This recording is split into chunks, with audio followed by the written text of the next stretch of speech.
भारत के खिलाफ जहर उगलने वालों की बत्ती हो जाएगी गुल। 1500 मेगावाट की वो लाइन जो बन गई है लाइफलाइन। गौतम अडानी के एक इशारे पर थम जाएगा पड़ोसी मुल्क का पहिया। झारखंड से निकली बिजली ने संभाली पूरी सरकार।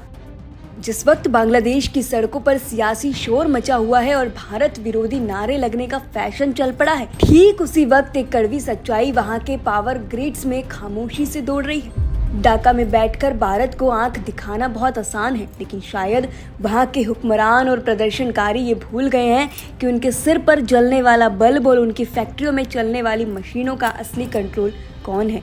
ये खबर किसी मिलिट्री ऑपरेशन की नहीं है, बल्कि ये कहानी है उस मास्टर स्विच की जो अगर दिल्ली या झारखंड से बंद कर दिया जाए तो पूरा का पूरा बांग्लादेश पाषाण युग में लौट जाएगा। वहाँ गैस खत्म हो रही है, कोयले के प्लांट हाँफ रहे हैं और ऊर्जा का संकट इतना गहरा हो चुका है कि अब भारत सिर्फ एक पड़ोसी नहीं बल्कि वो वेंटिलेटर बन चुका है जिसके बिना बांग्लादेश की अर्थव्यवस्था सांस भी नहीं ले सकती। हम आपको बताएंगे इस पावर गेम की पूरी इनसाइड स्टोरी जो बांग्लादेशी मीडिया अपनी जनता से छिपा रहा है। तो अपनी सीट की पेटी बांध लीजिए और वीडियो के अंत तक बने रहिएगा। इस बारे में आपके जो भी विचार हो कमेंट में लिखकर जरूर बताइएगा। बांग्लादेश इस समय अपने इतिहास के सबसे बुरे ऊर्जा संकट के मुहाने पर खड़ा है। ऊपर से देखने पर सब कुछ सामान्य लगता है, बाजार खुले हैं, गाड़ियां चल रही हैं, लेकिन अंदर ही अंदर वहां का ऊर्जा ढांचा खोखला हो चुका है। बांग्लादेश की रोशनी की डोर अब पूरी तरह भारत के हाथों में। अगर भारत ने अपने हाथ खींच लिए तो बांग्लादेश अंधेरे में डूब जाएगा। और ये हम हवा में नहीं कह रहे, इसके पीछे ठोस कारण है। वहां के गैस के कुएं सूख रहे हैं, लो प्रेशर की समस्या इतनी विकराल है कि पावर प्लांट्स चल ही नहीं पा रहे। दूसरी तरफ मेंटेनेंस के नाम पर कोयला आधारित बिजली घर बंद पड़े हैं। ऐसे में भारत से जाने वाली बिजली ही वो अकेली उम्मीद है जो बांग्लादेश को ब्लैकआउट से बचाए हुए है। इस पूरी कहानी का सबसे बड़ा किरदार और गेम चेंजर है गौतम अडानी और उनकी कंपनी अडानी पावर। भारत से बांग्लादेश जाने वाली बिजली में सबसे बड़ा हिस्सा इसी कंपनी का है। झारखंड के गोड़ा जिले में बना अडानी पावर का ultra super critical thermal power plant विशेष रूप से बांग्लादेश को बिजली देने के लिए ही तैयार किया गया था। अकेले ये प्लांट हर दिन करीब 10,496 मेगावाट बिजली सप्लाई करता है। 10,500 मेगावाट का मतलब समझते हैं आप? ये इतनी बिजली है कि इससे कई छोटे देशों का पूरा काम चल सकता है और ये पूरी की पूरी बिजली सीधी बांग्लादेश के ग्रिड में जाती है। एनटीपीसी और पीटीसी इंडिया जैसे सरकारी कंपनियां भी मदद कर रही है, लेकिन अडानी पावर का हिस्सा इसमें शेयर जैसा है। बांग्लादेश के ग्रिड का संतुलन अब इस एक प्राइवेट कंपनी के परफॉर्मेंस पर टिका है।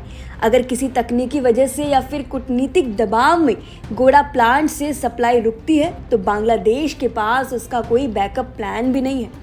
वहाँ के अधिकारियों के माथे पर पसीना इसी बात का है कि अगर अडानी ने हाथ खींच लिया तो वह अपनी जनता को क्या जवाब देंगे। बांग्लादेश की बेबसी का कारण सिर्फ भारत की मजबूती ही नहीं है बल्कि उनकी अपनी घरेलू नाकामी भी है। एक समय था जब बांग्लादेश गर्व से कहता था कि उसके पास प्राकृतिक गैस के विशाल भंडार हैं और वह अपनी बिजली खुद बनाएगा। वो अपनी बिजली का 2/3 हिस्सा घरेलू गैस से बनाता था, लेकिन वक्त का पहिया घूमा और कुप्रबंधन ने सब कुछ बर्बाद कर दिया। अब बांग्लादेश को ये समझना होगा कि भारत से दुश्मनी मोल लेना उसे अंधेरे युग में धकेल सकता है। अडानी पावर के साथ जो भुगतान का विवाद चल रहा था वह भी इसी कड़ी का हिस्सा है। बांग्लादेश पर भारत का करोड़ों डॉलर का बकाया है। पैसे ना होने के बावजूद भारत ने सप्लाई नहीं रोकी। ये भारत की दरियादिली है, लेकिन दरियादिली की भी एक सीमा होती है। अगर बांग्लादेश की नई सरकार भारत विरोधी एजेंडे को हवा देती रही तो भारत को कड़े फैसले लेने में देर नहीं लगेगी। ये बिजली सप्लाई अब सिर्फ एक व्यापारिक सौदा नहीं है बल्कि एक स्ट्रैटेजिक लिस्ट बन गई है। बांग्लादेश के लिए एक और चिंता की बात यह है कि उसके पास विकल्पों की कमी है। वह नेपाल या भूटान से बिजली खरीदना चाहता है, लेकिन वह बिजली भी भारत की ट्रांसमिशन लाइनों से होकर ही वहां पहुंचेगी, यानी कि हर रास्ता भारत से होकर गुजरता है। भारत ने पूरे दक्षिण एशिया में अपना एनर्जी ग्रिड इतना मजबूत कर लिया है कि कोई भी पड़ोसी देश भारत को बाईपास नहीं कर सकता। कि प्रधानमंत्री मोदी की दूरदर्शी सोच का नतीजा है। One sun one world one grid का सपना भले ही ग्लोबल हो, लेकिन दक्षिण एशिया में भारत ने इसे हकीकत बना दिया है। अपनी शर्तों पर बांग्लादेश का टेक्सटाइल सेक्टर जो दुनिया भर में मशहूर है, वह पूरी तरह बिजली पर निर्भर है।